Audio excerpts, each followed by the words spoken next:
Hi, welcome back to my channel, Dai's Paradise, or welcome if you are new. My name is Dai, and today we are going to do my Q1 reading wrap up. Let's go ahead and just jump right in because I really don't want this video to be too long. Like, I really don't. So I have here my digital reading journal. I do my reading journal digitally simply because I like saving paper, okay? And when I do things digitally, I feel like I can just kind of decorate how I want. I can do as I please, blah, blah, blah, yada, yada, yada. I'm using Milanote. I do pay for Milanote. Milanote does not sponsor me. Okay, I pay for it on my own money. Trust me, I'm sad. These are pretty much all of the books that I've read in the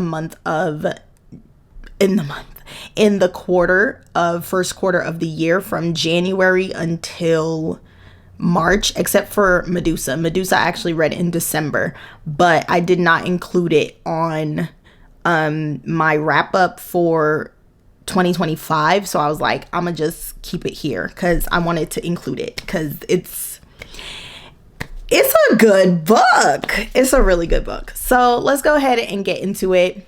So Medusa first. So this is just my little rundown, my thoughts on the book. Definitely just like some of the different themes explored in the book. The sisterhood bond was everything to me because, oh my gosh, anything with sisters, I'm like, yo, totally great.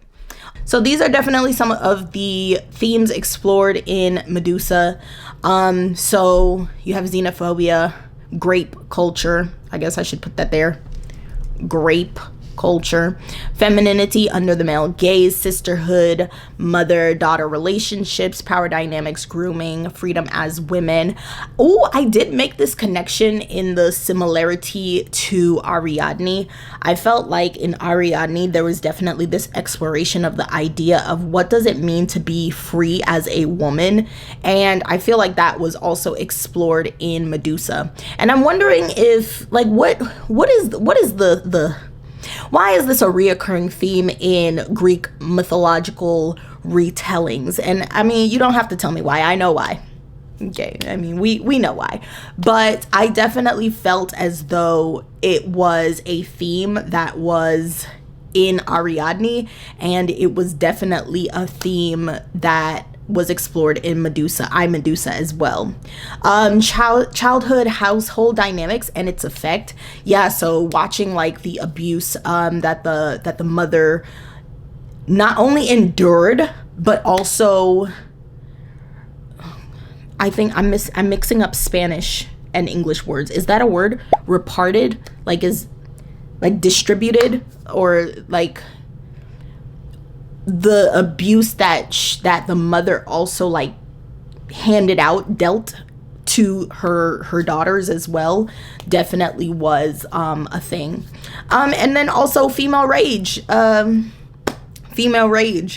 I felt like this was a big thing, of course, because hello, it's Medusa. But it was done really well. I recently saw a commentary video on YouTube, which I generally do not like commentary videos. I generally don't like them. But sometimes I get rage baited or clickbaited. I don't know. I get clickbaited and I will click on it or whatnot. And that one that I watched, it was like talking about how this new song that came out was about female rage. And I watched it and I was like, yo, this is lukewarm.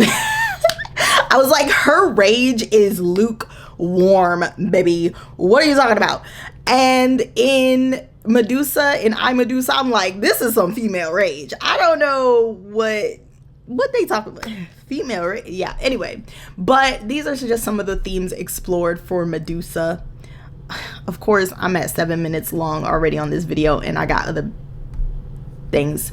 And this was my mood board.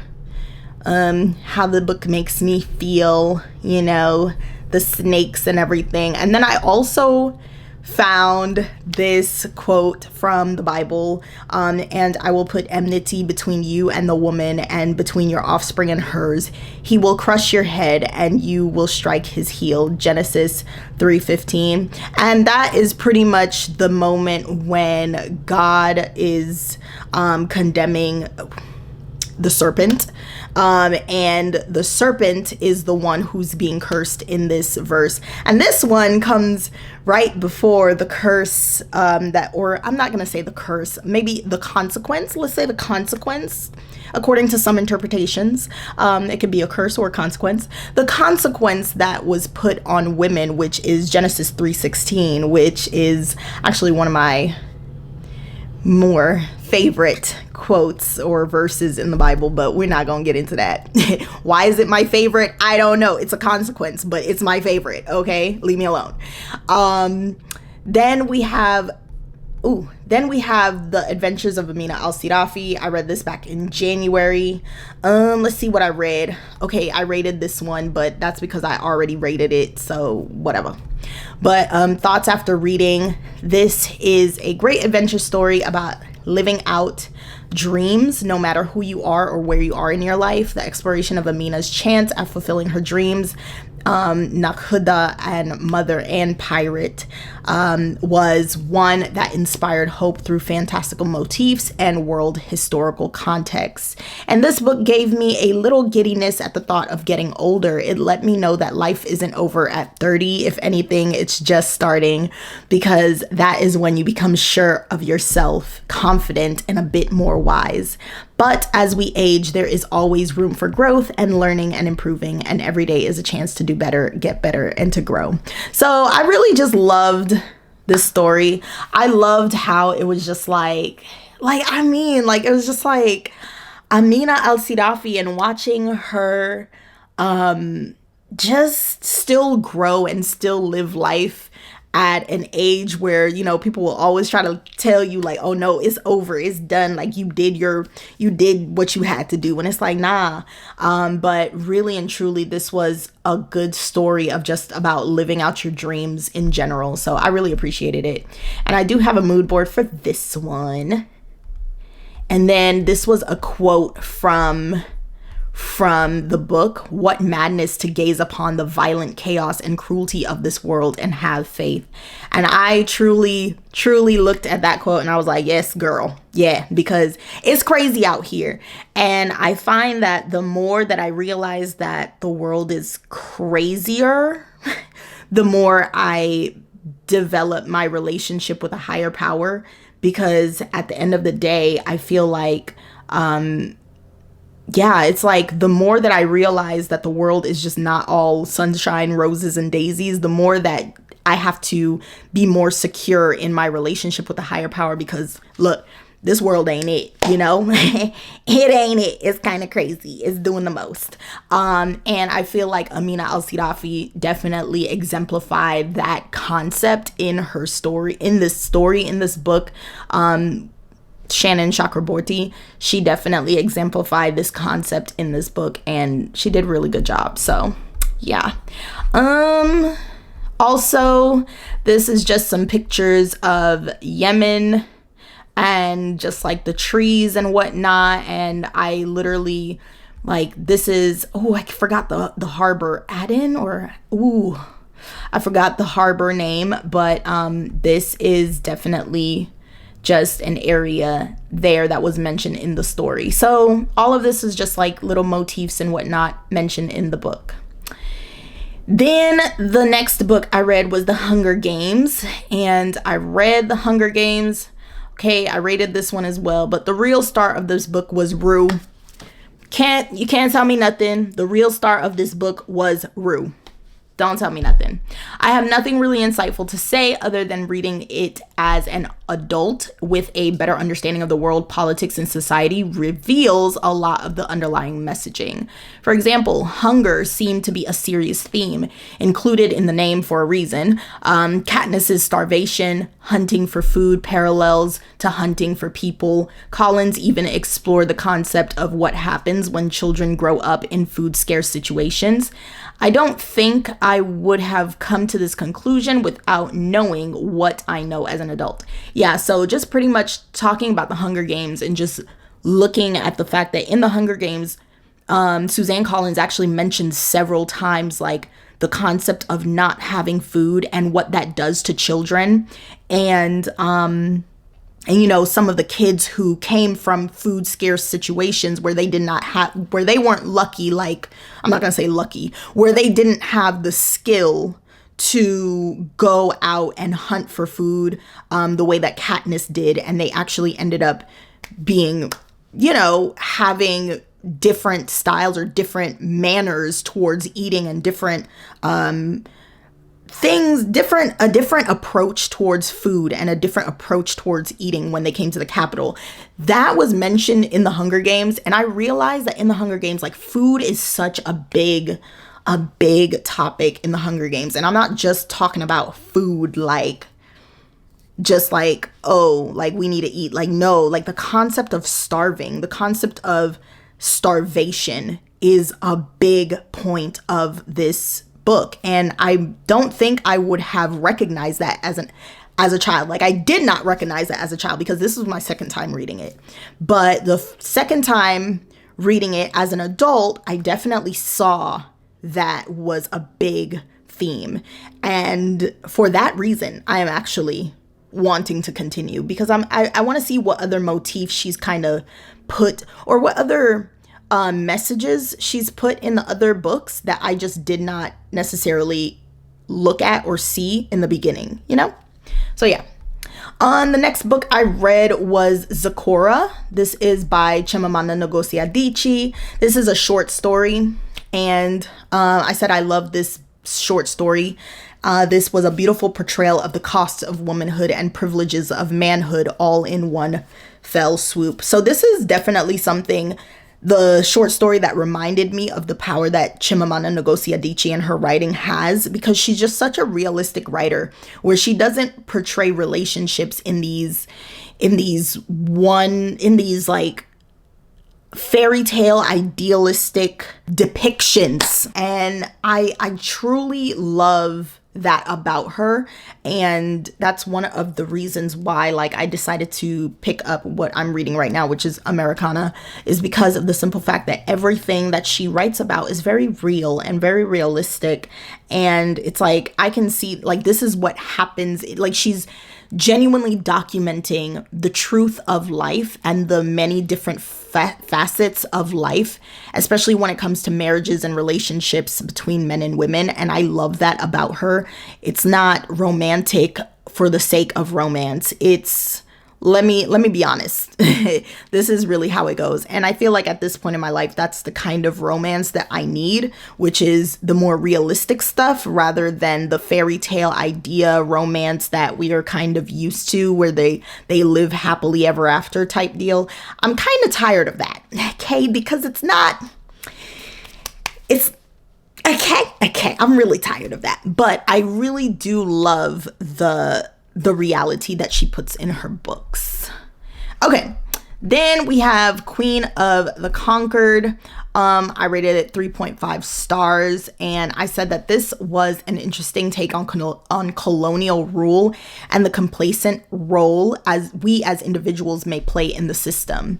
The author wrote a main character that was unlikable and irritating, to say the least, but because they wanted to show the consequences of not taking action when others are being oppressed. And this book is what I'd call necessary medicine. It wasn't necessarily brutal, but it was a book that shows how our compliance in a system that oppresses further perpetuates more oppression. And yeah, I said what I said. Then the next book, I did read Demon Slayer, volume 4 this quarter, and I did read the Apothecary Diaries. And then the next book I read was I Am Nujood. This was I Am Nujood, aged 10 and divorced. And I read this in March. And yeah, this was, whew. I read this in one sitting in Barnes & Noble. Like, I literally just sat down in Barnes & Noble, picked up the book, and just started reading, and I did not stop until I was finished. It was really short. Disclaimer. Okay. It was very short, but it was, wow. Had a serious impact on me. This was devastating. I have nothing to say except I do want to mention that this girl's story should have been shared 1,000 times over and should be read more. However, I do want to empathize that we in Western society tend to believe that these things only happen to girls a part of specific religions or cultures. And all I have to say is R. Kelly. Okay. All right. It's usually right in front of our faces, happening in our own backyards, but a lot of times we like to think, oh no, that doesn't happen here, or oh no, that's because of the religion, when really it has nothing to do with religion or culture. It just has to do with the fact that people nasty. But needless to say, I'm very proud of this girl. She's an adult now, and all I'm hoping for is that she was able to get her education, because like my dad always told me, education saves women. Yeah, I kid you not, it was just such a pivotal read for me, and it was really important because like I mentioned, this happens all over the world. Like, of course, you know, when we, and I have a lot of things to say, okay? I have a lot of things to say, but a lot of times people will think things are because of religion, or things are because of culture, or things are because of, you know, whatever, you know, put whatever here, and oh, it doesn't happen to us because we're not like that. And it's like, nah, that happens right in front of your face all the time. It's just that you don't even see it, and you turn a blind eye to it and would rather focus your energy on blaming other people of other, you know, somebody different from you, instead of just kind of realizing the ways in which your society, your own society, perpetuates the problem as well. Because like I mentioned, R. Kelly, like, it was happening right under everybody's noses. Everybody knew about it. It was right there. What this story should say to us and to everyone across the world is there are people in this world. I don't care what they look like. I don't care who they are. I don't care what they believe in. There are people in this world who do these things, and we need to be vigilant and to always, and maybe I'm just talking like this because I am what's called a mandated reporter, because I am a teacher. Okay. So these are things that, like, literally as a teacher, I am required to know about. I am required to keep my eyes open for these things. And that goes for any school that I work in all over the world at this point. Like, it does not matter. I have to keep my eyes open for that, for those signs and for those things, because literally we who work with children, we know that these things happen. These things happen right in front of our faces, right wherever you are. And I don't know. Yeah. Okay. I'm off my soapbox. Now let's go ahead and get into the books that that I have started reading this quarter, but I did not finish, or I'm in the middle of reading. So The Song of Legends Lost. I started this one and I literally was like, okay, you know what? This is great fantasy. It's giving high fantasy. I don't know what's going on. I just feel like it's a book, you know? Skin of the Sea by Natasha Bowen. I kind of feel the same about this as well, where I'm just like, it's a book. The prose of this book was just really it was really slow. I was not feeling it. I was not vibing with it. I was just like, baby, please. So I do still have it, and I'm still planning on trying again. I think I want to read it during summer.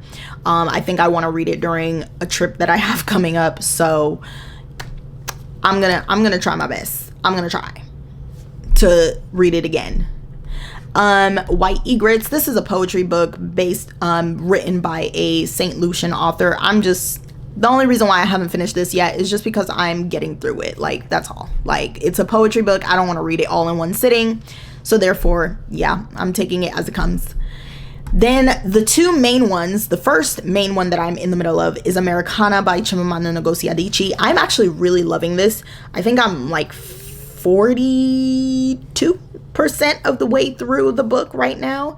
And it's just been my nighttime read, which I am appreciating and loving. Yeah, it's been great. It's just, I know I have to finish it because it's a library book and I borrowed it on Libby. So I kind of have to get through it as fast as possible.